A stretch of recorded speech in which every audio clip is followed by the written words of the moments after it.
Bueno, tal como habíamos dicho y ustedes tienen en sus programas, en esta mañana queremos hablar de dos importantes funciones del creyente. Yo creo que a todos los hombres sin excepción, nos gusta desempeñar funciones importantes en el mundo. Cualquiera le gustaría ser embajador.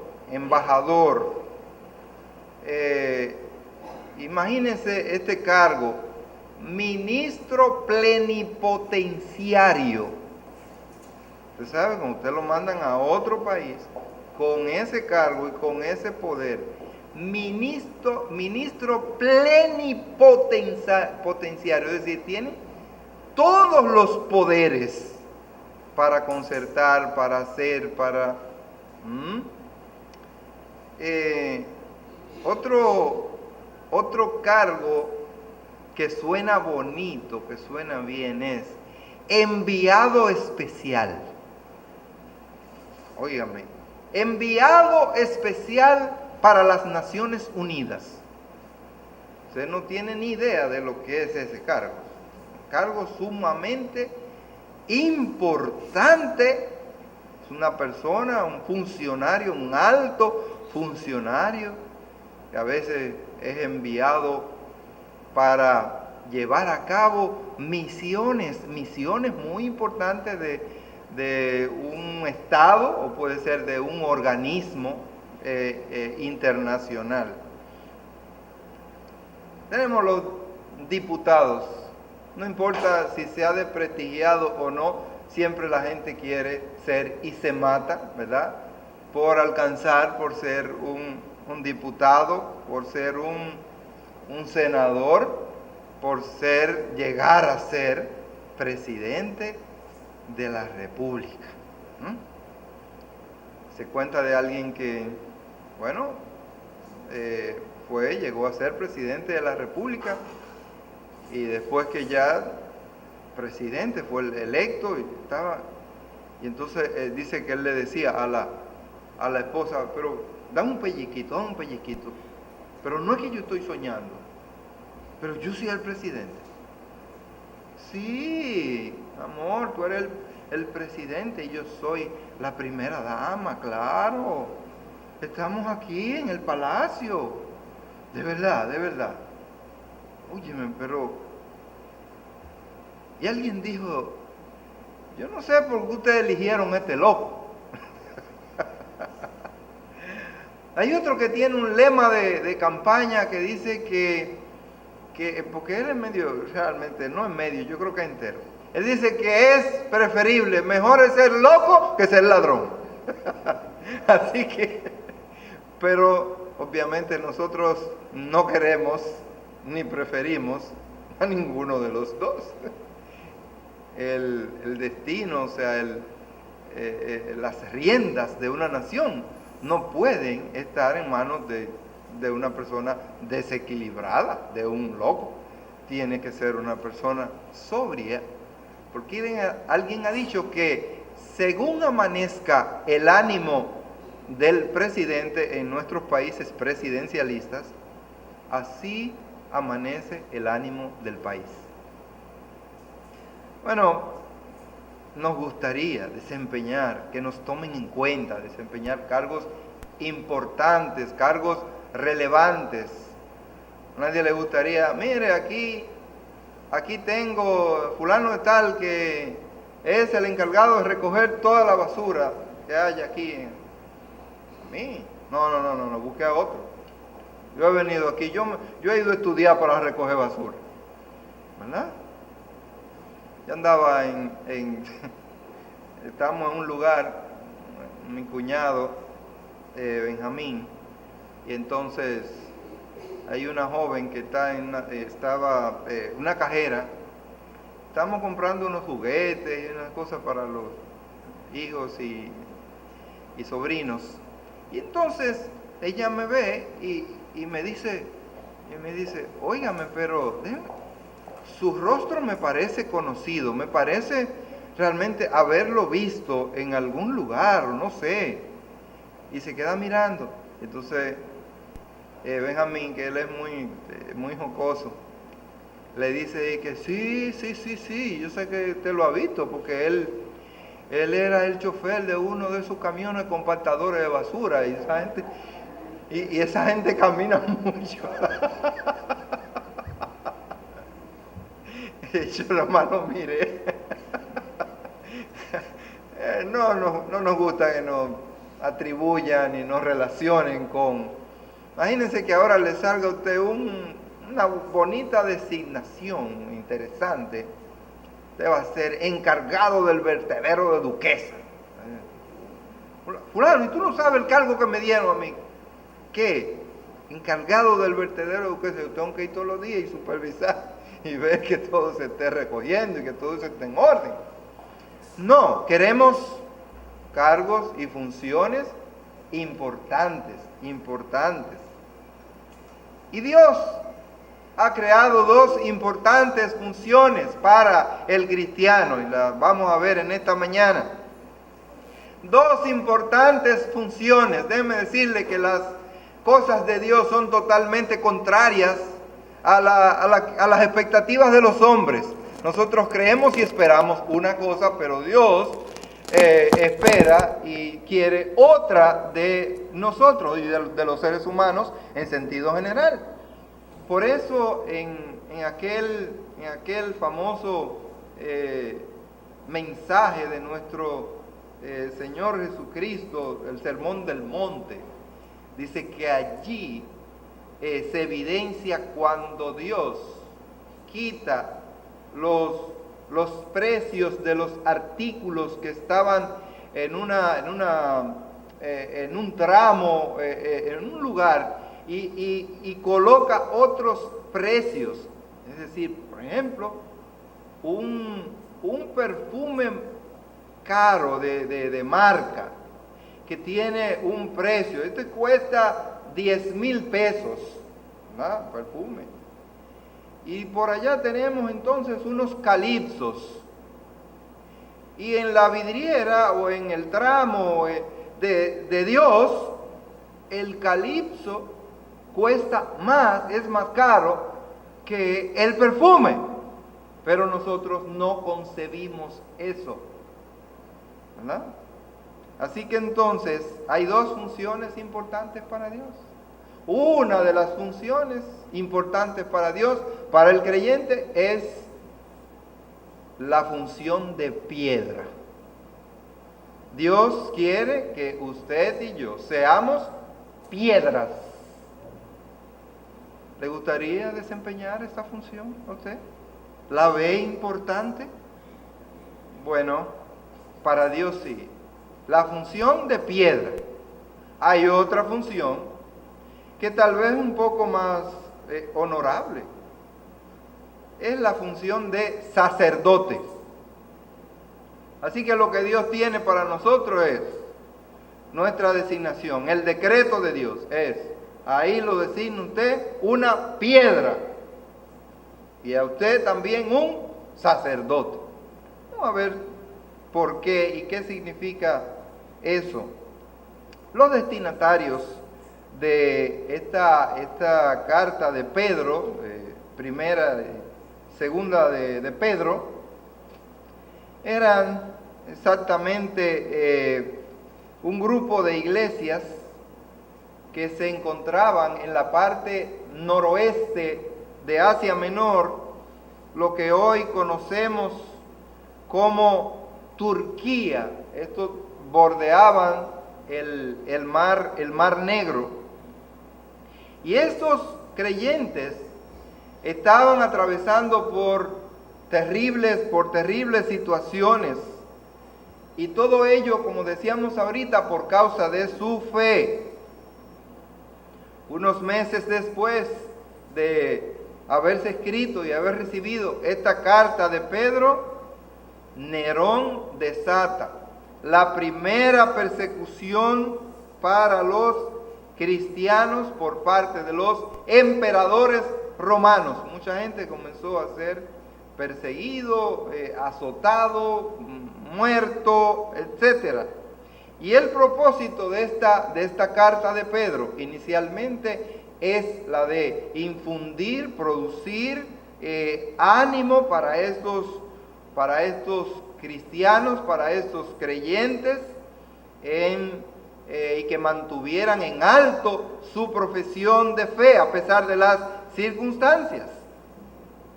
Y ahora el apóstol Pedro nos anima a que nosotros veamos enormes privilegios que tenemos por causa de nuestra unión vital con Cristo. Así que ellos eran piedras que formaban parte de un edificio espiritual que es la iglesia de Cristo, pero al mismo tiempo ellos eran sacerdotes del nuevo pacto. Y en este pasaje que tenemos aquí de Primera de Pedro, el capítulo 2, donde estuvimos la lectura en esta mañana, en este capítulo y en este libro, en sentido general, Pedro va a usar un lenguaje metafórico para comparar la iglesia de Jesucristo con la figura de un edificio cuyo fundamento es Jesucristo. Dice el capítulo 2, los versículos 4 y 5. Dice: acercándoos a él, piedra viva, desechada ciertamente por los hombres, mas para Dios escogida y preciosa. Vosotros también, como piedras vivas, sed edificados como casa espiritual y sacerdocio santo, para ofrecer sacrificios espirituales aceptables a Dios por medio de Jesucristo. Vamos a orar. Padre Celestial, gracias te damos en esta mañana por traernos aquí. Gracias por permitirnos abrir tu santa y bendita palabra. Oh Padre, solamente queremos ser en esta mañana portavoces de tu enseñanza, portavoces fieles del mensaje que tienes para tu pueblo. Señor, que sea de gran bendición para nuestras almas, sea, Señor, para salvación y que sea para edificación de tus santos. Te lo rogamos en el nombre de Cristo Jesús. Amén. Nosotros, como dice el texto que ya leímos, somos piedras vivas. Nosotros estamos unidos al Señor. Y el Señor entonces es la piedra angular. Nosotros leemos en el libro de los Efesios, el capítulo 2, versículos 19 a 22, dice la Escritura: así que ya no sois extranjeros ni advenedizos, sino conciudadanos de los santos y miembros de la familia de Dios, edificados sobre el fundamento de los apóstoles y profetas, siendo la principal piedra del ángulo Jesucristo mismo, en quien todo el edificio, bien coordinado, va creciendo para ser un templo santo en el Señor, en quien vosotros también sois juntamente edificados para morada de Dios en el Espíritu. La piedra angular en la construcción en los tiempos bíblicos era el centro de un arco que prácticamente coronaba la edificación. Y esa piedra angular constituía el fundamento de la edificación. Pero además de constituir el fundamento de la edificación, esa piedra angular producía simetría, producía belleza, producía fortaleza al resto del edificio. Si esa piedra angular estaba torcida, entonces todas las paredes y el edificio en sentido general iba a estar justamente torcido. En el primer libro de los Reyes, nosotros leemos algo acerca de la construcción del templo.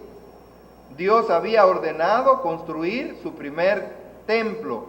David quiso construirlo, pero Dios le dijo que él no podía construir ese primer templo, porque él había derramado mucha sangre. Así que quien construyó ese gran templo, ese hermoso templo, fue su hijo Salomón.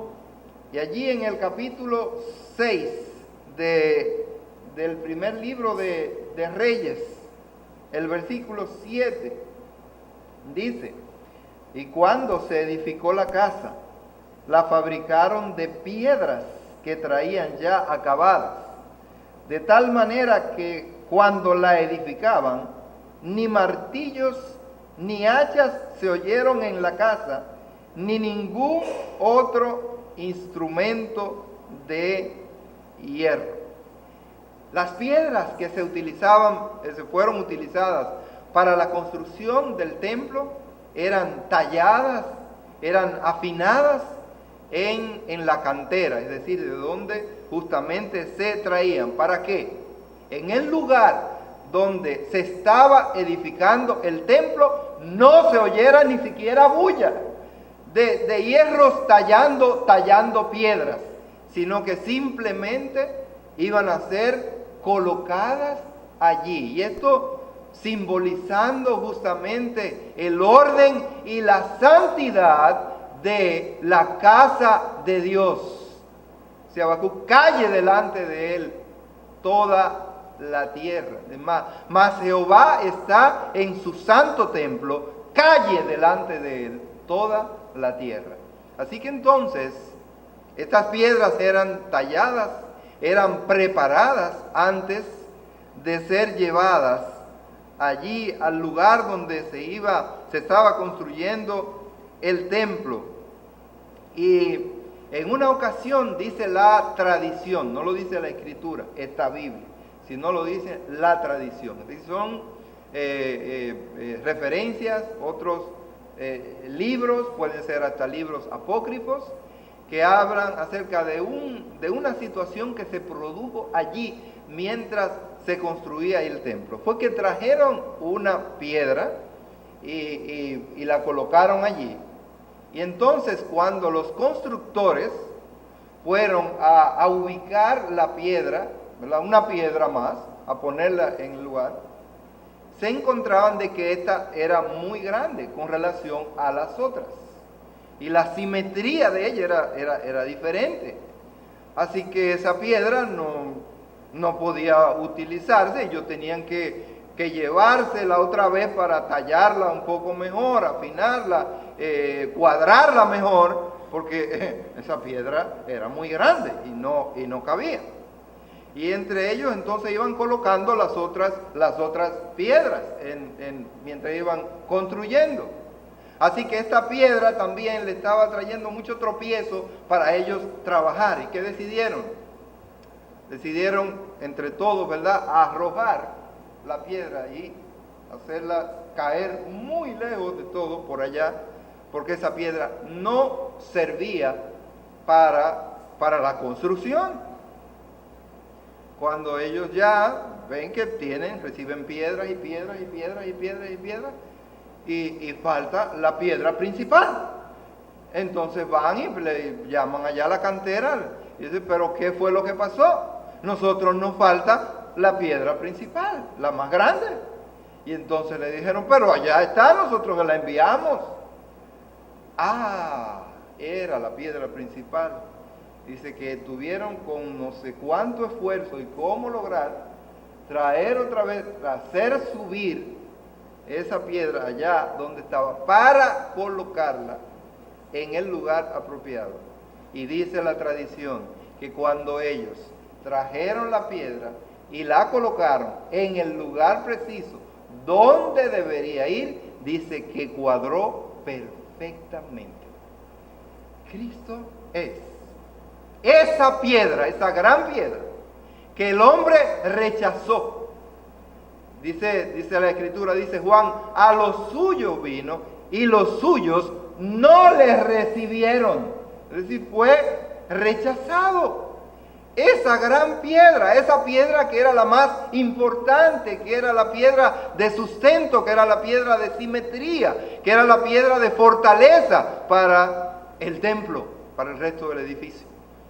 Y esto tiene un tremendo mensaje, porque el templo y todo lo que se construyó, entonces tiene una simbología y representa la iglesia de Jesucristo, representa al mismo Jesucristo. Es decir, todo lo que la Biblia nos cuenta y nos habla allá en el Antiguo Testamento tiene una simbología y tiene una explicación justamente en el Nuevo Testamento.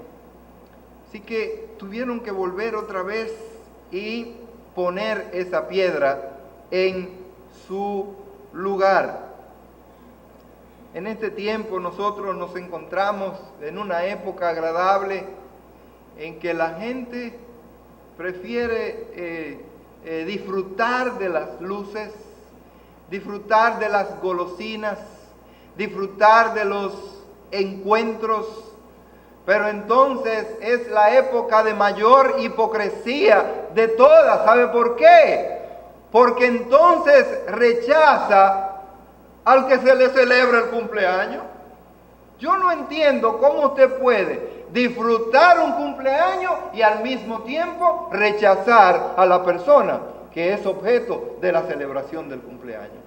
Por lo tanto, es una de las épocas de mayor hipocresía en el mundo, donde el hombre rechaza rabiosamente a quien se le celebra el cumpleaños, pero le gusta la festividad. No quiere obedecer, no quiere agradar, no quiere acariciar al niño, ¿verdad? Que cumple años, que no está el niño, pero le gusta la festividad. Bueno, así los niños muchas veces les gustan los cumpleaños, sin importar quién cumpla años. Ayer estaban celebrando los 4 años a mi última nieta, y lo hicieron al modo de los norteamericanos, como ellos a veces hacen las cosas. Sencillo, vamos para una pizzería. Y entonces allí se reunieron, que yo, cuántos invitados, esa gente. ¿Y qué es lo que vamos a comer? Pizza. Así que ahí hubo que comprar como 7 u 8, 9 pizzas de 16 pedazos cada uno. Comer pizza. Un bizcocho y nada, vamos a compartir. Pero cuando mencionaban a la objeto del cumpleaños, que era mi nieta Elizabeth, entonces el mayorcito, que cumple sus 6 años ahora en diciembre, el 20 de diciembre, decía, pero yo también cumplo el 20. Yo cumplo el 20. Y entonces en medio de todo eso, y yo quiero aquí mismo la misma celebración y quiero los mismos invitados. Esa es la hija mía, bueno. Bueno, él quería. ¿Y cuánto cumple Elizabeth? No, yo cumplo 6 años. Bueno, él quería ser el objeto de la celebración. Y así el mundo a veces quiere participar y quiere estar allí, le gustan los bombillitos y le gustan las luces y le gustan los adornos. Cuando usted entra ahora allí al templo, usted entra y lo primero que ve ahí es un hermoso nacimiento que Betty se puso ahí a preparar en el día de ayer. Qué lindo, qué hermoso, qué lindo, y después que se le pongan luces y eso, ay, pero qué hermoso, qué lindo, y oye, y nos gusta a veces también el frío que a veces nos acompaña las épocas. Pero y el objeto, la persona objeto, a quien se le celebra la fiesta, ¿qué pasa con él? Y déjeme decirle que eso pasa incluyéndonos a nosotros. ¿Qué pasa con los cultos, con los servicios? Que entonces en la época siempre tenemos un compromiso. Nos invitan, tenemos que ir allí el miércoles, el domingo. Y entonces los cultos menos asistidos son los de la época donde se le celebra el cumpleaños a nuestro Señor Jesucristo. Yo no entiendo eso.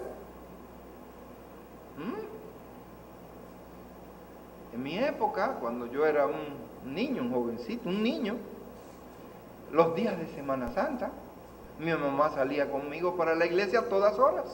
Ya yo estaba, a veces estaba medio dormidito y cuando me despertaba, mi hijo, ya no vamos para la iglesia. Y dice, no, que nos vamos a poner a la comadre. Pues ya yo estaba programado porque era para allá. Así que a las 5 de la mañana, a 5 y pico, vamos para allá. Volví a entrar en la tardecita, vamos para allá. Y todo era justamente la iglesia. ¿Y sabe qué era todo eso? Era religiosidad. No había nada de convicción real en Cristo Jesús. Bueno, así como la piedra angular, dice aquí, está viva, también las demás piedras que conforman el edificio también deberían estar vivas.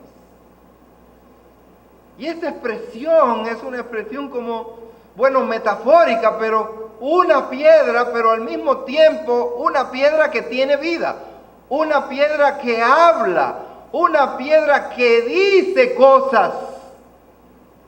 Las piedras que se utilizaban para hacer los monumentos en honor o en conmemoración o con motivo a eventos, cosas que se producían en el Antiguo Testamento, y allí se levantaba entonces un monumento de piedras para recordar lo que había ocurrido cuando Dios abre el río Jordán y los sacerdotes pasan con el arca. Dice que después se levantó allí un monumento de piedras.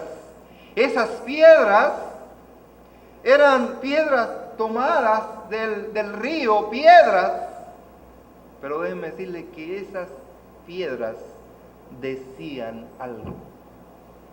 Esas piedras contaban una historia real. Y cuando uno de los niños dice, mira, aquí en este lugar fue por donde pasaron los sacerdotes, pasó el arca que Dios abrió el río en dos. Y hasta el sol de hoy nosotros acostumbramos a hacer grandes monumentos recordatorios de cosas. Las piedras deben decir, deben hablar, deben comunicar un mensaje. Cuando era pequeño, a veces nos poníamos a jugar. Los muchachos en aquella época jugaban con cualquier cosa, cualquier tontería.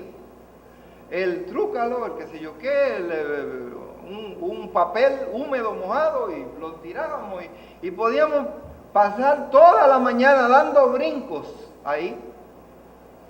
Y esto no tiene sentido para los niños de hoy, los muchachos de hoy. Eso es muy cursi. Pero nosotros jugábamos de esa manera. O coger una goma, una goma y ponerle dos palos, y entonces ese era el carro. O coger un palo o algo y ponerlo, y cuando mi mamá me decía, búscame 3 centavos de sal, yo decía, espérate que no voy a ir a pie. Así que yo cogía mi motor y yo iba todo el camino, ya, 3 centavos de sal, y volví y ponía el palo en su lugar. Y para mí yo fui en el motor y vine en el motor. Y qué diversión.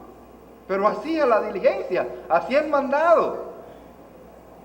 Yo creía que realmente yo era un motor. No es el caso de hoy, ¿verdad? No es el caso de hoy. Hoy quieren un motor, pero lo quieren de verdad. Bueno, jugábamos entonces con una piedra, buscábamos una piedra achatada y establecíamos una raya y ganaba el que lograba tirar la piedra achatada y la piedra entonces lograra colocarse en el centro de la raya. Así que todos estábamos tirando nuestra piedra achatada, pero el que estaba ya de portero no podía ponerle la mano a la piedra mientras la piedra estuviera viva. ¿Y qué significa que la piedra estuviera viva? Que tuviera movimiento. Si estuviera moviendo, porque no sabe hasta dónde va a llegar, así que no podía ponerle la mano. Cuando ya se paraba, y si alguien le ponía la mano, no, yo vuelvo a tirar otra vez. Y eso se llamaba piedras vivas, piedras con movimiento. Hermanos, somos entonces piedras vivas, piedras que hemos sido vivificadas y que formamos parte de la unión vital con Cristo mediante la fe. Estas piedras, dice que en alguna ocasión estas piedras estaban muertas, pero dice Pablo, escribiéndole a los Efesios, dice que Él os dio vida cuando vosotros estabais muertos en vuestros delitos y pecados. Éramos piedras sin movimiento, éramos piedras que no sentíamos ni padecíamos, éramos piedras que hablarnos de Jesucristo y hablarnos de cualquier otra cosa era lo mismo, mientras éramos piedras muertas. Pero cuando Cristo nos vivificó, entonces ahora nosotros podemos oír y nos podemos deleitar en el mensaje que nos da y que nos transmite la piedra angular, la piedra viva. Y la Biblia dice que porque yo vivo, vosotros también viviréis, dijo el Señor Jesucristo. Así que como la piedra angular tiene vida, de igual manera las otras piedras que somos nosotros también tenemos vida. El cristianismo es más que un conjunto de doctrinas a creer. Es más que eso. El cristianismo es más que un conjunto de deberes que cumplir. Porque si el cristianismo se convierte en un conjunto de deberes a cumplir, simplemente es un dogma. Un dogma. El cristianismo es mucho más que eso. Si el cristianismo fuera simplemente un conjunto de preceptos y de doctrinas que creer, entonces eso fuera simplemente una filosofía. Un grupo que siguen una filosofía, un estilo, una creencia. El cristianismo es justamente Cristo y es la unión vital con Cristo. Eso es el cristianismo. Hermanos, somos piedras, pero somos piedras que cumplimos una función importante dentro de la edificación que es la iglesia, la casa espiritual. Somos piedras pero no somos piedras inertes. Somos piedras vivas. Somos piedras que caminamos, que nos movemos. Dice, cuán preciosos son los pies de los que anuncian el evangelio de la paz. Somos piedras que tenemos una responsabilidad y trabajamos con nuestras manos. Somos piedras que podemos ver. Somos piedras que oímos. Somos piedras que tenemos emoción. Somos piedras que tenemos intelecto. Y Dios nos ha puesto ese intelecto para poder diferenciar justamente lo bueno de lo malo. Y nos ha puesto en nuestro interior, dice, el Espíritu Santo. Y nos ha puesto la ley. Y nos ha puesto tantas herramientas para que nosotros podamos cumplir la misión como piedras vivas. Pero no solamente somos piedras. Y no solamente deberíamos de ser esas piedras vivas. Dice el texto, vosotros también, como piedras vivas, sed edificados como casa espiritual y sacerdocio santo. Nosotros también somos sacerdotes, no simplemente piedras, sino sacerdotes. ¿Qué eran los sacerdotes? Bueno, los sacerdotes eran los responsables, encargados de llevar a cabo los sacrificios ante Dios por los pecados de los hombres, de la humanidad. Eran los intercesores. Cuando un judío en los tiempos de Pedro pensaba, por ejemplo, en el templo, inmediatamente venían a él una serie de elementos y de cosas relacionadas con el templo. Venían a él el sacerdote, venían a su mente el sacrificio, venía a él el animal que se sacrificaría y que prefiguraba a Jesucristo, que es el Cordero de Dios que quita el pecado del mundo. Todos esos elementos, cuando alguien pensaba en el templo. Yo le pregunto, cuando usted piensa hoy en el templo, cuando usted piensa hoy en la casa de Dios, ¿qué elementos vienen a su mente? Yo no le estoy pidiendo y tal vez no creo que usted me diga, bueno, a mi mente viene cuando pienso en el templo de donde está vida eterna del Señor Jesucristo, yo pienso en las sillas que como un poquito incomoditas que son, deberían ser un poco más acolchadas y eso para uno estar más cómoda. Bueno, le prometo que voy a poner sillas reclinables y bien acolchaditas para que se sientan cómodos. Y ahora le voy a poner algo más detrás para que no se duerman. No, piensa en las sillas. Tal vez otro está pensando en el piano. Bueno, en el templo hay un piano viejo allí, a lo antiguo, de madera. ¿Qué hay en el templo? Hay un púlpito. ¿Qué es lo que hay en el templo? Pero usted no está pensando que en el templo, que esto es la casa de Dios, porque Él mismo ha dicho que donde hay 2 o 3 reunidos en su nombre, ahí está Él. ¿Está pensando usted en que Jesucristo está aquí en medio nuestro y que es el objeto de nuestra adoración? Cuando pensamos en el templo, cuando pensamos en la iglesia, ¿qué cosas vienen a nuestra mente? Posiblemente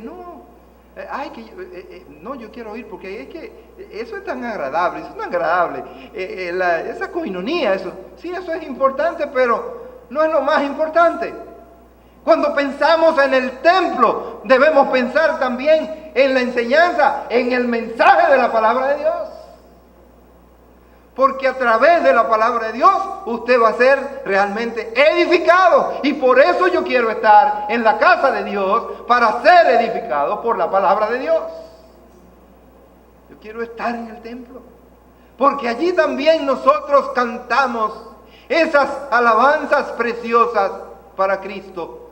Qué hermoso es cantar para el Señor. Yo quiero estar en el templo y yo quiero ser un sacerdote. Hay un sacerdocio que realmente fue abolido. El sacerdocio del antiguo pacto. Pero ese sacerdocio del antiguo pacto, que la palabra de Dios dice que ya no tiene, ya fue abolido, fue eliminado. Todavía hay una religión que pretende, ¿verdad?, incorporarlo y sigue como si ese sacerdocio estuviera realmente vigente. El Señor Jesucristo vino a ser nuestro sacerdote, pero también el Cordero de Dios. El libro a los Hebreos nos dice que su sacrificio fue perfecto. Y si su sacrificio fue perfecto, pero no solamente perfecto, sino también perpetuo, entonces no se necesitan más sacrificios, pero tampoco se necesitan más sacerdotes. Dice Hebreos capítulo 8, el versículo 3. Porque todo sumo sacerdote está constituido para presentar ofrendas y sacrificios, por lo cual es necesario que también éste tenga algo que ofrecer. Los sacerdotes provenían todos de una misma familia, en este caso de la familia de Aarón. Familia de Aarón. Y esta gente se sustituía hereditariamente. O sea, no podía venir cualquier otro de otra, yo quiero ser sacerdote, y ahora yo quiero ser. No, tenía que ser de esa familia de Aarón, que era el sumo sacerdote. Y entonces los sacerdotes tenían su misión. En el caso de Cristo, Cristo es nuestro sumo sacerdote y todavía vive.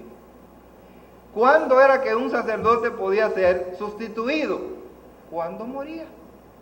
Porque este sacerdote era sacerdote para siempre.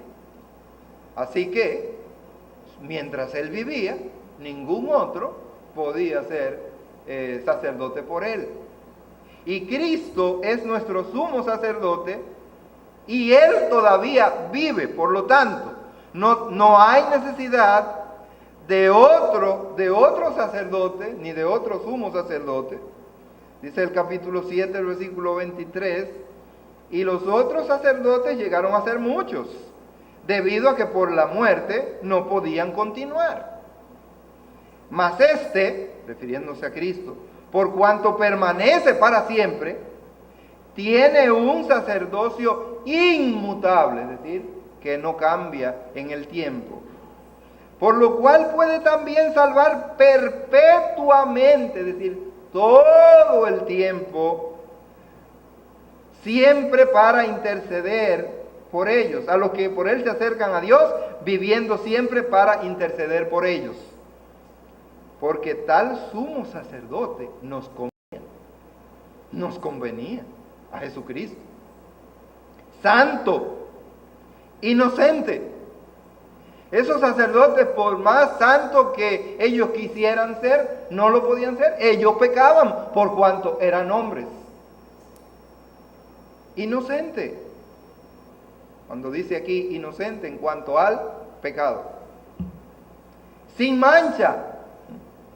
Apartado de los pecadores y hecho más sublime que los cielos, que no tiene necesidad cada día, como aquellos sumos sacerdotes, de ofrecer primero sacrificios por sus propios pecados y luego por los del pueblo. lo primero que hacía el sumo sacerdote cuando entraba al templo era ofrecer sacrificios por sus propios pecados, porque él era pecador, antes de ofrecer sacrificios por el resto del pueblo. Dice que en el caso de Jesucristo, él no tiene que hacer ningún sacrificio por sus propios pecados, porque él nunca pecó, porque él se ofreció a sí mismo. Porque la ley constituye sumos sacerdotes a débiles hombres, pero la palabra del juramento posterior a la ley, al Hijo, hecho perfecto para siempre. Bueno, esa palabra que vimos ahorita, inmutable, también significa intransferible. Usted sabe que cuando usted tiene una deuda con un banco, usted compra un vehículo y tiene una deuda con un banco, entonces a esa matrícula se le pone intransferible, es decir, usted no puede traspasarlo, usted no puede vender hasta que Impuestos Internos no recibe esa certificación de la institución donde dice que usted ha saldado su compromiso. Y esa carta de descargo, Impuesto Interno no puede emitirle una matrícula libre de ese gravamen.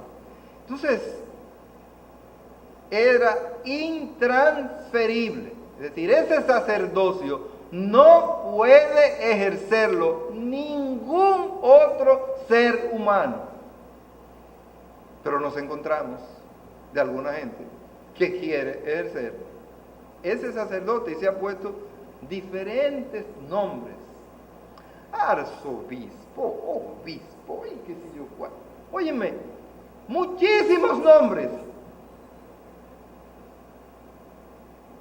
Y entonces llevan a cabo un ritual llamado misa. Y para ponerle en un contexto mucho más, entonces le llaman la Santa Misa. Déjeme decirle que esa Santa Misa es una abominación a Dios. ¿Y usted sabe por qué es una abominación a Dios? Porque eso significa un sacrificio incruento. Usted profundiza y se va a la palabra de Dios y estudia, verá que esa Santa Misa, lo que significa y lo que representa desde el punto de vista de la palabra de Dios, es un sacrificio incruento. ¿Por qué el sacrificio es incruento? Porque en la celebración de la Santa Misa, entonces allí el vino se convierte literalmente en la sangre de Jesucristo. Y entonces eso significa que la sangre, el alma y toda la divinidad de Cristo están representadas allí. Y eso es, no es el vino, no, ya eso es. Por eso yo me asombraba, siendo monaguillo, el ver con el placer, ¿verdad?, que al final el sacerdote mueve la copa, casi no queda nada a veces allí, o no se prepara gran cosa, porque yo participaba en eso. Y entonces hace así y se bebe ese sorbito de vino muy agradable.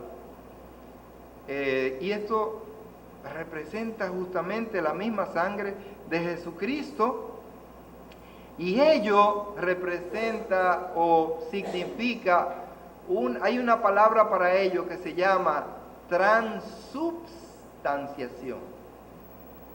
Y en cada misa, entonces, lo que hace el sacerdote es que sacrifica a Cristo otra vez. En el fondo, eso es lo que eso significa.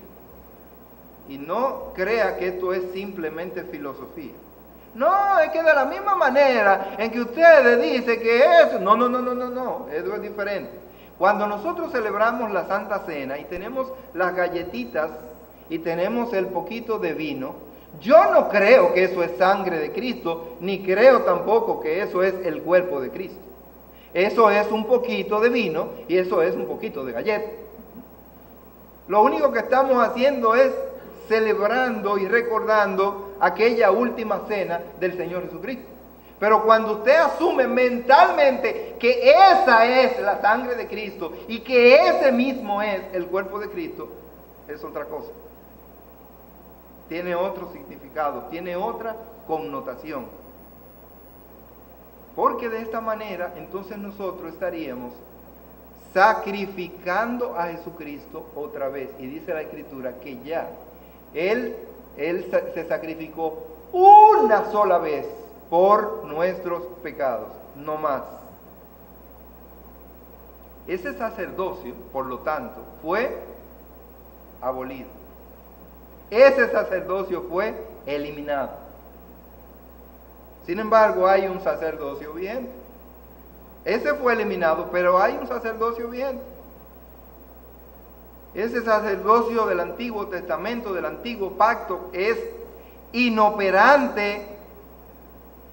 Hay otro sentido, como nos dice el versículo 5 de nuestro texto, ¿verdad? De primera de Pedro, capítulo 2, que hemos estado leyendo.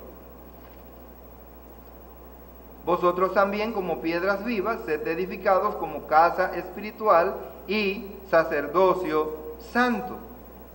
Ahora, todos los creyentes somos sacerdotes y no necesitamos pertenecer a una familia determinada para ser sacerdotes. Déjenme decirle que en el caso del Antiguo Testamento, para ser sacerdote usted tenía que ser de la familia de Aarón o de los levitas posteriormente. Pero ahora, usted y yo, al ser creyentes en Cristo Jesús, ya somos sacerdotes. Toda piedra viva que está en el templo de Jesucristo es un sacerdote. Por lo cual ahora nosotros debemos ofrecer a Dios, dice, sacrificios espirituales aceptables ante Dios por medio de Jesucristo. Es lo que nos dice el versículo 9. Dice, mas vosotros sois linaje escogido, real sacerdocio, nación santa, pueblo adquirido por Dios, para que anunciéis las virtudes de aquel que os llamó de las tinieblas a su luz admirable. Todo creyente es un sacerdote porque Cristo abrió un nuevo y un real camino por el cual ahora nosotros podemos transitar. Nos dice el capítulo 10 del libro a los Hebreos, los versículos 19 en adelante. Así que, hermanos, teniendo libertad para entrar en el lugar santísimo por la sangre de Jesucristo, que solamente podían entrar a ese lugar los sumos sacerdotes una vez al año, no el pueblo. Sé que ahora nosotros podemos entrar al lugar santísimo. ¿Cuál es el lugar santísimo? Podemos llegar y accesar a la misma presencia de nuestro Dios por el camino nuevo y vivo que Él nos abrió a través del velo, esto es, de su carne. Recuérdense, cuando Cristo murió, el velo se rasgó en dos. Y entonces eso significa que ya el antiguo pacto había cumplido su función, su misión, y por lo tanto el sacerdocio del antiguo pacto con todos sus elementos. Ahora todos nosotros somos sacerdotes de Jesucristo, y teniendo un gran sacerdote sobre la casa de Dios, acerquémonos con corazón sincero. El pueblo no podía tener contacto ni acercarse directamente ahí mientras estaba en función al sumo sacerdote. No lo podía hacer.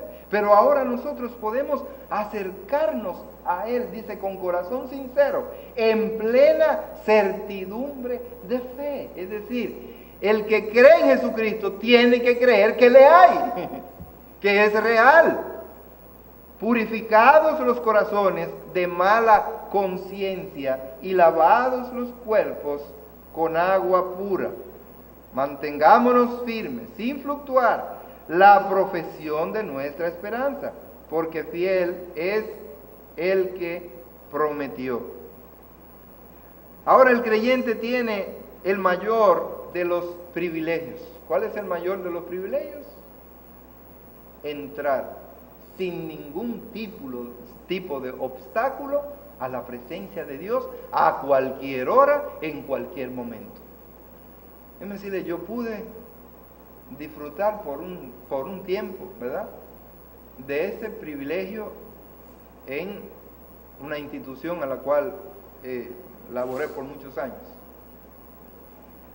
Había un trabajo muy importante, y no solamente por ese trabajo, sino que finalmente yo llegué a ser esa persona de confianza para el administrador.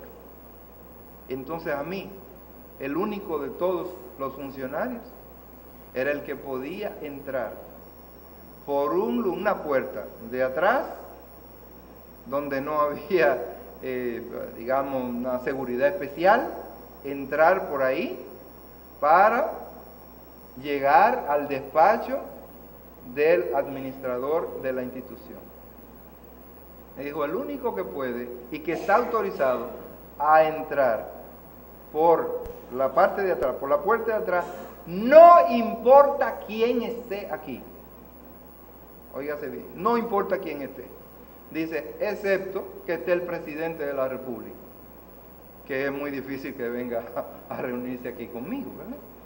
Entonces, él puede entrar y puede interrumpirme. Ejercía las funciones de contralor, y entonces, cuando había algo que quería tratar, que era urgente, no, que eso está lleno, eso ahí, que el cuarto, mucha gente, y la secretaria, y un antedespacho, y un qué sé yo qué, una fila de gente. Entraba por una puertecita, entraba derecho, abría una puerta, entraba allá, derechito. A veces estaba él hablando, reunido, excúseme, mire, señor, necesitamos tal y tal cosa, y esta firma, y esto, para esto y esto. Y dice, no, claro, venga. ¿Y qué más? Y yo volvía y salía por ahí. Nada más, solamente se enteraba que yo estuve ahí, que entré, él, los que estaban ahí, yo. Y eso creó, decían los otros funcionarios, pero ¿y qué privilegio es este? Bueno, él sabía por qué lo dispuso así, lo permitía. Pero yo no me sentía tan orgulloso y tan, wow, el único que puede entrar por aquí y que puede comunicarle lo que sea en cualquier momento, no importa la hora que fuera. Si él estaba ahí a las 10 o a la que sea, yo entraba derecho, pero igualito. Lo mismo, llamarlo, no importa la hora que fuera. Usted me llama a la hora que sea. ¡Wow! Ahora, qué tremenda responsabilidad. Qué tremenda responsabilidad.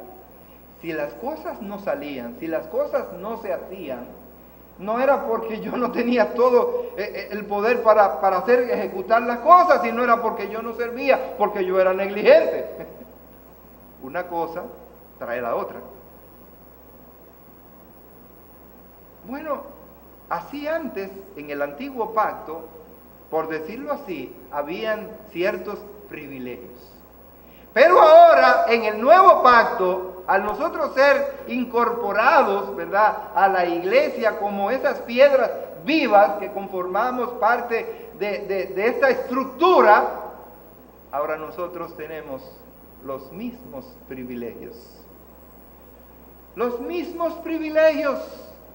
Usted puede arrodillarse en su cama a la hora que usted quiera y clamar al Padre Celestial y contarle y hablar con Él, y de seguro que Él le va a escuchar si usted es un hijo de Dios. Usted no tiene que llamarme a mí y decir, mire pastor, yo quiero que usted hable con Dios y le diga que yo necesito que... No, usted lo puede hacer. ¡Qué privilegio tenemos ahora! Eso es lo que dice la Escritura. Y ahora, en el nuevo pacto, las cosas son distintas, diferentes. No tiene que ser un sumo sacerdote, un sacerdote al cual yo tenga que ir a contarle mis pecados para que Él interceda para el perdón de mis pecados, porque ahora yo tengo acceso directamente al trono de la gracia. Yo puedo ir a Él y pedirle a Él y hablar con Él. Somos sacerdotes, así que ese sacerdocio está vigente. Y ahora el creyente tiene ese gran privilegio. En el antiguo pacto, esos sacerdotes ofrecían sacrificios por el perdón de los pecados, pero en el nuevo pacto nosotros tenemos que hacer, en cambio, sacrificios espirituales. Sacrificios espirituales. Dice Colosenses, el capítulo 3. El versículo 17, y todo lo que hacéis, sea de palabra o de hecho, hacedlo todo en el nombre del Señor Jesús, dando gracias a Dios por medio de Él. En tercer lugar, ya hemos visto primero un sacerdocio abolido, hemos visto un sacerdocio vigente, y ahora, ¿cuáles son los sacrificios que debemos presentar nosotros los creyentes como sacerdotes de este nuevo pacto? ¿Cuáles son esos sacrificios? Bueno, hay 4 cosas importantes que todo creyente en Cristo Jesús debe presentarle a Dios como sacrificio vivo, porque Él es una piedra viva. Si es una piedra viva, tiene que presentar un sacrificio vivo. Porque no tiene sentido. ¿Cómo eran los sacrificios anteriores? Sacrificios de obras muertas. Un animal que moría para que con su sangre, pues eso no tiene sentido. Ahora Dios quiere de nosotros sacrificios vivos. Nosotros somos el sacrificio. ¿Cuáles son esos elementos que tenemos? En primer lugar, nuestro cuerpo. En segundo lugar, nuestras alabanzas. En tercer lugar, nuestro amor sacrificial y nuestro testimonio y la predicación. Así que veamos entonces, ¿qué debemos nosotros presentar? Dice que debemos presentar nuestros cuerpos. ¿Cómo podemos nosotros presentar nuestros cuerpos en sacrificio vivo? Como nos dice Romanos, el capítulo 12, los versículos 1 y 2.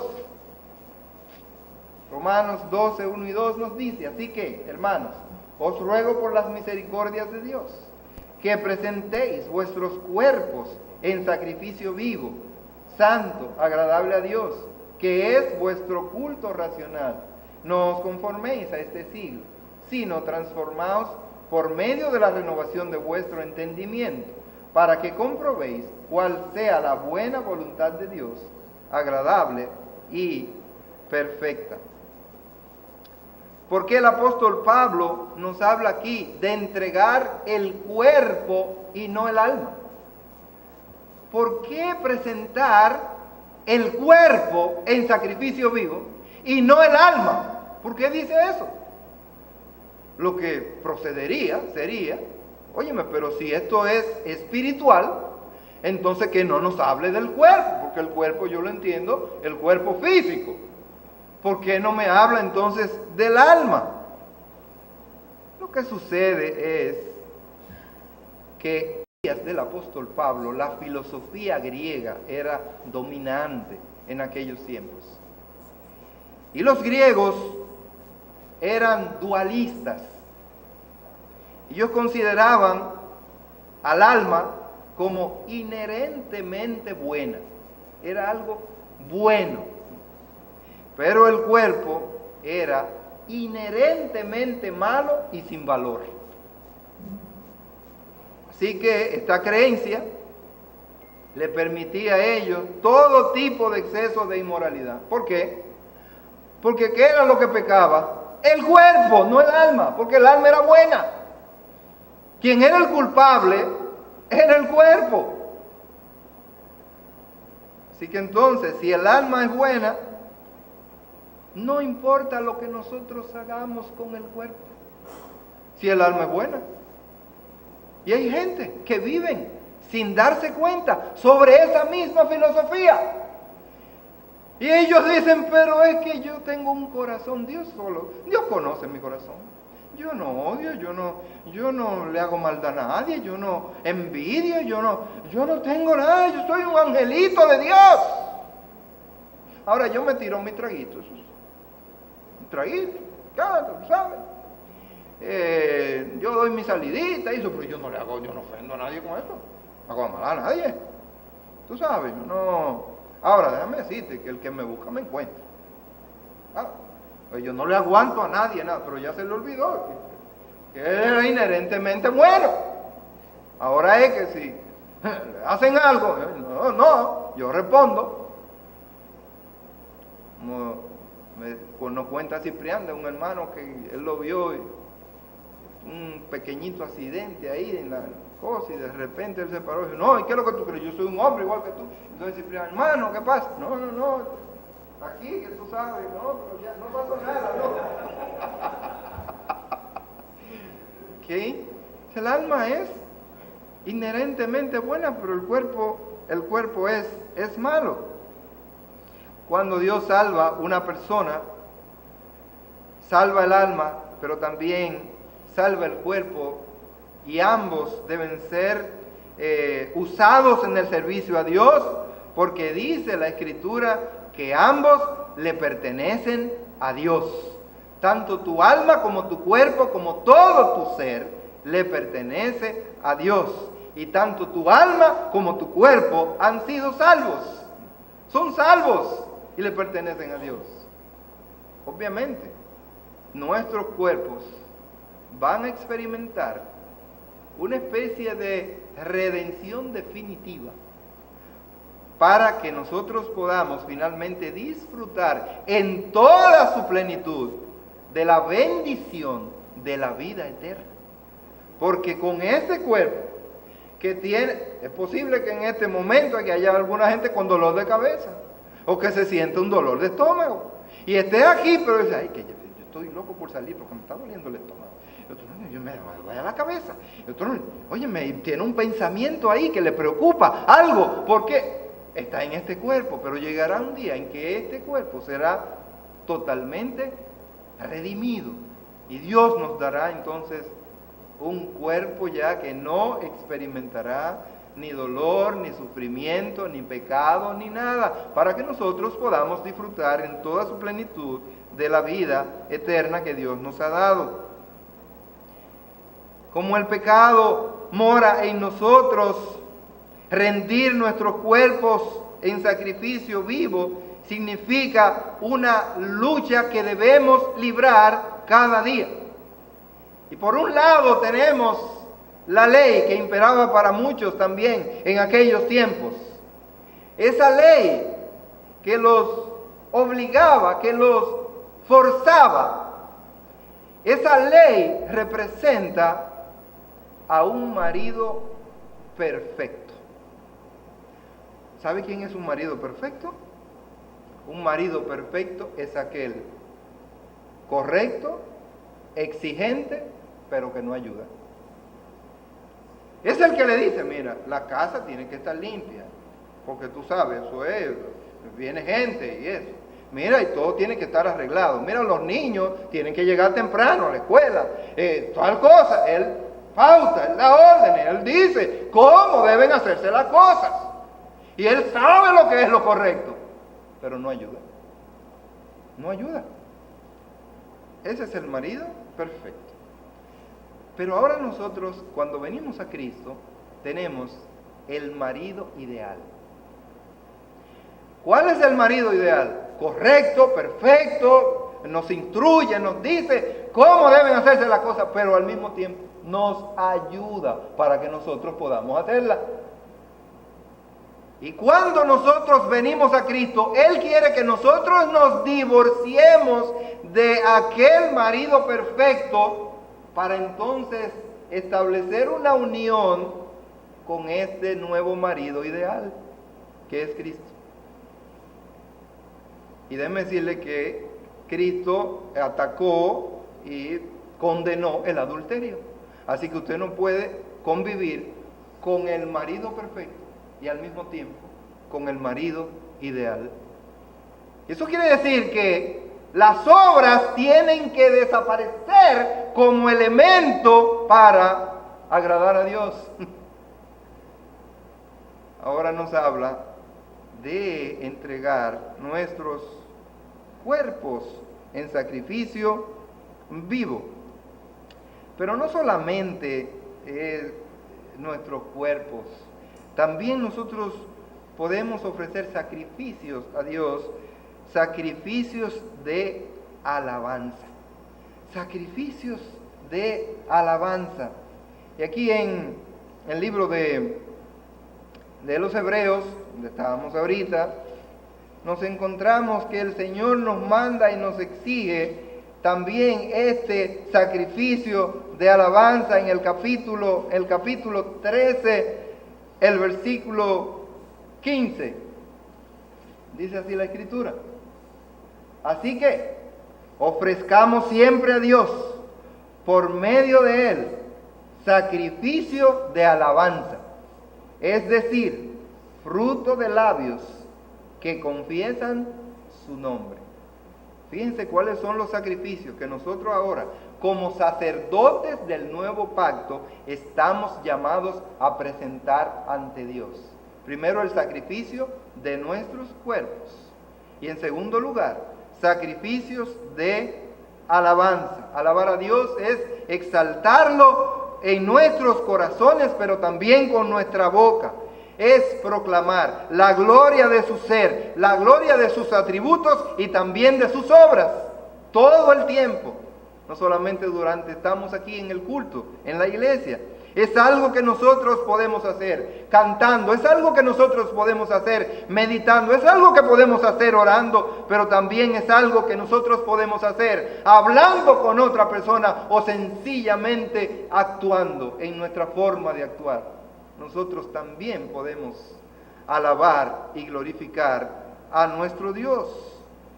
Es preocupante cuando nosotros vemos a un creyente en Cristo Jesús exaltándose y alabándose a sí mismo. Hay gente que usted lo escucha y dice, pero ven acá, pero es un cristiano, usted es un creyente en Cristo Jesús. Él comienza a exaltarse y a decir quién es Él y lo que Él hace y lo que Él es. Pero ¿cómo es posible si nosotros estamos llamados para exaltar preferencialmente y absolutamente el nombre de nuestro Dios? Y eso lo dijo claramente el salmista. Y lo dijo en forma de ruego. Lo dijo, no a nosotros, oh Jehová, no a nosotros, sino a tu nombre da gloria. No es a mí, no soy yo el que tengo que gloriarme, es a ti. Somos muy llamados a gloriarnos, a vanagloriarnos de nuestras obras, de lo que hacemos, de lo que hemos logrado. Oye, pero tú no, porque yo he sido, mire, yo he estudiado, y yo me he mantenido, y yo soy, y yo soy, y yo soy, y yo soy. Pero ¿dónde está la gloria de Cristo? ¿Quién fue que hizo eso? Fue Cristo en ti. Hermano, el apóstol Pablo dice, pero es que lo que yo soy, lo que yo he logrado, no ha sido por mí, es la gracia de Dios obrando en mí, en mi favor. ¿Quiénes somos nosotros delante de Dios? ¿Para cómo exaltarnos? Es algo que debemos hacer nosotros, es alabanza a Dios en la iglesia, es algo que debemos hacer en cualquier lugar y es algo que debemos hacer en cualquier circunstancia. Alabar a nuestro Dios, porque es uno de los sacrificios que nosotros debemos rendir. ¿Usted cree que es fácil darle el honor y la gloria a otro? Nosotros pensando que realmente, pero ¿quién hizo tal cosa? Fui yo. ¿Cómo voy yo? Me encanta la disciplina la disciplina militar. Porque cuando se hace algo en una dirección, en un batallón, en una compañía o en algo, toda la gloria va a parar sobre ese capitán que está ahí. No, hoy tú sabes quién que está ahí, fulano. Ese hombre, ay, ay, ay, hombre es así. Por eso que están todos alineados y por eso que estas cosas. Y entonces cuando los soldados o la gente, ellos contribuyen y hacen algo y van a hablar, dice, no, porque es que el comandante, gracias al comandante, comandante, pueden decir que son ellos. Fíjense el portavoz, por ejemplo en el caso de la policía, cuando habla. ¿Quién fue que lo mandó? ¿Por medio de quién fue que se logró tal cosa? No, porque esto por mandato del señor jefe, nuestro comandante general de la policía, y por instrucción específica de nuestro comandante general, el señor presidente de la República. No puede decir no, porque nosotros nos esforzamos y nosotros hicimos. No. Ahora bien, cuando las cosas quedan mal y no salen bien, o no, esos soldados que tengo ahí, eso no sirve para nada. Eso tú hay que quitarlo. Eso, óyeme, aquí que hace una revolución, gente no, son unos barajistas, esos son unos incumplidores, porque fueron ellos, los malos. Y estamos acostumbrados, ¿verdad?, que como que no es fácil esto. ¿Qué es lo que queremos? Lo que nosotros queremos es destacar lo que nosotros hemos hecho. No, lo que pasa es que, ¿sabes por qué se logró eso? Porque yo. Ahora dice la Escritura que la alabanza es a quién, a Él. Ahora nosotros tenemos que actuar como los guardias, porque es por nuestro supremo comandante jefe, y es una letanía y es una cosa que no puede desaparecer. Si se equivoca tiene problema. Eso no puede desaparecer del vocabulario. Igual, eso no debe desaparecer del vocabulario del creyente en Cristo Jesús, pero en base a ¿qué? A una convicción. A una convicción. Me acuerdo de una vez, en una ocasión que yo vi que una gente llevaba unos cojos y a una campaña de sanación evangelística y eso. Y cuando, yo no sé cómo era, yo lo que la gente veía en su silla de ruedas y de repente saltando. Y entonces, ¿quién lo hizo? Decía el director, el predicador. Entonces todos los hermanos, ¡Cristo! Ah, no fui yo, cuidado, no fui yo. Así que si ahora yo oro y lo pongo a ustedes a hablar en árabe, hablar en chino y hablar en qué sé yo cuántas, en urdú, en todas esas lenguas extrañas, y ustedes comienzan a hablar porque es necesario, porque aquí hay unos invitados y ustedes necesitan entender. Así que, ¿quién lo hizo? No el pastor, no, Cristo. Lo hizo Cristo. La gloria no a nosotros. Y dice el salmista 2 veces, dice, no a nosotros, oh Jehová, pero para nada la gloria sea a tu nombre. Hermanos, nuestro amor por los demás y la disposición de dar lo nuestro en el servicio y para el bien de otros es lo que nos dice el versículo 16. Y de hacer el bien y de la ayuda mutua, no os olvidéis, porque de tales sacrificios a Dios. Oigan otro sacrificio del cristiano, del creyente, sacrificios espirituales. A usted dirá, pero que yo oro por el hermano. Yo lo tengo en primera línea. Todo el tiempo yo estoy orando por el hermano. Entonces pasa como, ¿verdad? Dos creyentes estaban orando. Entonces había uno, ayudaba a predicar en la iglesia. Pero entonces lo que tenía era un saquito nada más. Nada más tenía el pobre un saquito y estaba ya diluido por el uso. Y ya el saquito ya sabía para dónde iba. Yo voy para la iglesia a predicar. Así que el saquito ya deteriorado, ya le da vergüenza al hermano. Y entonces él le dice, vamos orando con el hermano allí. Y él está orando, Señor, te pido que tú me proveas de algún otro saquito, Señor, porque ya el que tengo ya está casi roto. Y tú sabes que tengo que presentarme para predicar tu palabra. Y el hermano que está orando con él lo interrumpe y dice, hermano, no siga orando, que ya el Señor contestó tu petición. Yo tengo como 6 trajes allí que yo no me pongo, así que ya mañana te traigo 2. Amén. Qué bueno. Mientras otros también le acompañaban y decían, ay hermano, yo estoy orando por eso por ti, para que el Señor te provea de otro saquito. Yo no estoy diciendo porque te esté diluido, pero otro saquito. ¿Qué es lo que debemos hacer? Dice aquí, nuestro amor por los demás y la disposición a dar lo nuestro en el servicio y para el bien de otros, como dice aquí, de tales sacrificios se agrada Dios. A veces podemos dar lo que ya nos sirve. Podemos dar lo que no representa ya para nosotros nada, no lo queremos, ocupa espacio. Por eso no es lo que Dios quiere que tú des. Dios quiere que tú des lo útil, lo bueno, lo que pueda servirle realmente al otro.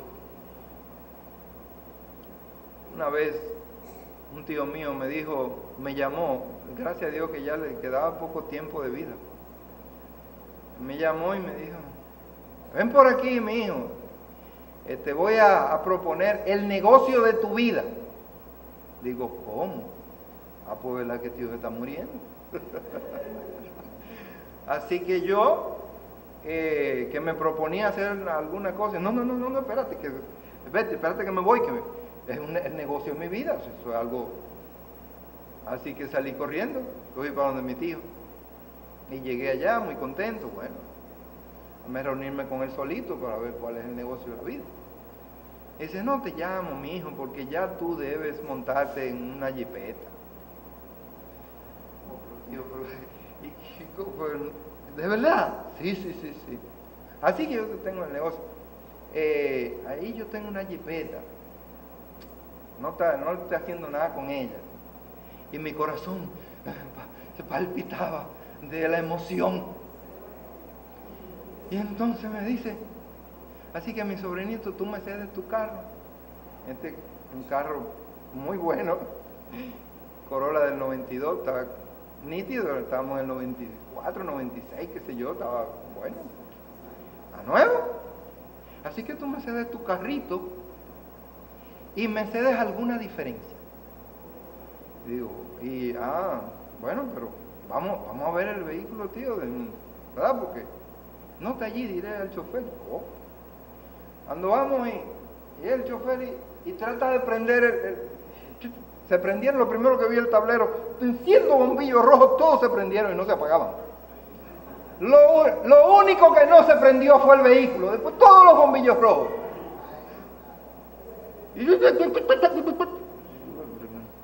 Dios mío, y cuando yo veo bien todo esto, es una Montero como del 60. Y entonces, cuando este hombre hizo malabares ahí, hasta logró prender el arrancó, digo, por fin, gracias a Dios. Y salió. Oye, hermano, yo comencé a recibir golpes en la espalda, que hay aquí, y ya le suena una cosa allá adelante, ya le suena otra acá atrás. Y me tenía loco, digo, párate ahí, no siga más, que esto se puede descomponer aquí, dale para atrás. Así que yo me devolví y dije, bueno tío, nos vamos a ver. ¿Te gustó? Dice, me gustó tanto que ahora mismo usted me la regala, ahora mismo usted decide regalarme, tómala. Y yo le digo gracias, pero no la quiero. Y es que está tan mal. Sí, eso no sirve, tío. Usted no sabe lo que usted tiene. Yo le dije, eso no sirve para nada. Eso está ocupando un espacio ahí, mande eso a Metaldón. Tal vez allí recibe algo por eso. Pero ¿cómo vamos a tratar de dar lo que no sirve? Déjame decirle, ese fue tal vez el último engaño que él trató de hacer, ¿verdad? Con su sobrino. No, ¿cómo estamos tan listos para dar a otro lo que nos sirve o tratar de engañar a otros? De ahí en adelante dije, bueno, ni los tíos se escapan. Tenemos que tener cuenta ahora está con los tíos. No solamente debemos también ofrendar o sacrificar, tener la disposición del servicio para el bien de los otros, sino que también nuestro testimonio y predicación. Así que ofrezcamos siempre a Dios por medio de él sacrificio de alabanza, es decir, fruto de labios que confiesan que su nombre. Y esto es predicar. Esto es dar testimonio de lo que Jesucristo ha hecho en nosotros. Esto es una forma de sacrificio. Y estos son de los sacrificios espirituales que ahora Dios nos demanda a nosotros como creyentes en Cristo Jesús. Y de hacer el bien y la ayuda mutua no os olvidéis, porque tales sacrificios se agrada a Dios. Y se agrada a Dios. Querido, ¿qué hemos visto en esta mañana? Esta mañana hemos visto dos importantes funciones del creyente. Hay muchas otras, pero dos importantes funciones. Dios también quiere que usted sea sal de la tierra, ¿verdad? Nosotros debemos ser sal para poder dar sabor, purificar muchas cosas. Pero ahora hay estas dos importantes funciones. La función de ser una piedra viva, no una piedra muerta. ¿Qué es lo que hace una piedra muerta? Ocupar un lugar en el espacio. Simplemente, no más. Una piedra está ahí y si no la mueven, ella no se mueve. Una piedra no dice nada. Usted le puede echar agua caliente, usted le puede encender un fuego al lado y ella no dice nada. Ella no siente ni padece. ¿Por qué? Porque es una piedra muerta. Ahora Dios quiere que seamos piedras vivas, que nos movamos, que hablamos, que sintamos, que podamos razonar, que podamos funcionar, cumplir nuestra misión dentro del cuerpo de Cristo. Y estas piedras ahora tienen que ser parte de ese tabernáculo, tienen que ser parte de este edificio, de esta edificación que es el Cristo, en Cristo Jesús la iglesia, donde nosotros venimos a ser sacerdotes de Cristo. ¿Qué hace un sacerdote? Ahora un sacerdote lleva a cabo estos sacrificios que hemos hablado en esta mañana. ¿Cuáles son estos sacrificios? En primer lugar, el sacrificio de nuestros cuerpos. En segundo lugar, el sacrificios de alabanza a nuestro Dios. Hermano, aunque usted no sepa cantar, aunque usted no sepa cantar, no cierre la boca a la hora de alabar a Dios. No, abra su boca. Y yo le veía a un hermano, pero ¿y por qué que usted no canta? Es que yo no sé cantar. Pero que usted tiene que, es un sacrificio que tiene que hacer para alabar a nuestro Dios. ¿Y por qué nos callamos? ¿Y por qué no queremos cantar? Si el canto es una evidencia del gozo que hay en el interior de una persona. Y nosotros cantamos porque estamos gozosos por la salvación que Dios nos ha dado y por todos los beneficios que Dios nos da cada día. Debemos dar sacrificios, presentar sacrificios de alabanza a Dios. En tercer lugar, nuestro amor por los demás y la disposición a dar lo nuestro en el servicio a otros. Y en cuarto lugar, nuestro testimonio y nuestra predicación.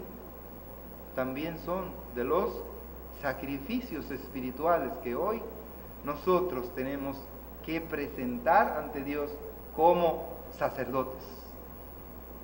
Pero hay mucha gente que está repitiendo otra vez aquellos sacrificios que ya no existen, que ya fueron eliminados, porque pertenecen a un sacerdocio que ya no opera, es inoperante. Ahora el sacerdocio ha sido extendido a cada uno de nosotros. Hermanos, ojalá Dios nos ayude a ser verdaderas piedras que hablemos, piedras sensibles a nuestro deber, a nuestra misión, piedras que podamos realmente cumplir nuestra misión en el templo de Dios como sacerdotes. Padre Celestial, gracias te damos en esta mañana por tu palabra. Gracias, Señor, por haber permitido que la hayamos manifestado tal como tú la instruyes, tal como está escrita, Señor amado. Nosotros te pedimos que tú nos guíes, ponga en nosotros el deseo de ser piedras vivas y sacerdotes tuyos. Oh Padre Celestial, es una demanda, está clara en tu palabra. Si aquí hay piedras muertas, piedras que todavía no sienten ni padecen con relación a nuestro compromiso contigo, te pedimos que vivifiques esas piedras. Esas piedras puedan conocer a tu Hijo Jesucristo para poder tener la real vida. Oh Padre, pero es posible que aquí hayan algunos que no estén cumpliendo su misión, su responsabilidad como sacerdotes, que no están presentando estos sacrificios que tú demandas. Oh Padre, ayuda a que tengamos estas convicciones claras, podamos actuar como verdaderos sacerdotes en este mundo. No necesitamos una ropa especial, no necesitamos ninguna credencial, ninguna otra credencial. Ya tú nos las diste. Oh Señor, ayúdanos a cumplir nuestra misión. Glorifícate, Señor, en medio nuestro, y haz que tu palabra halle cabida en cada corazón. Te lo rogamos en el nombre de Cristo Jesús. Amén.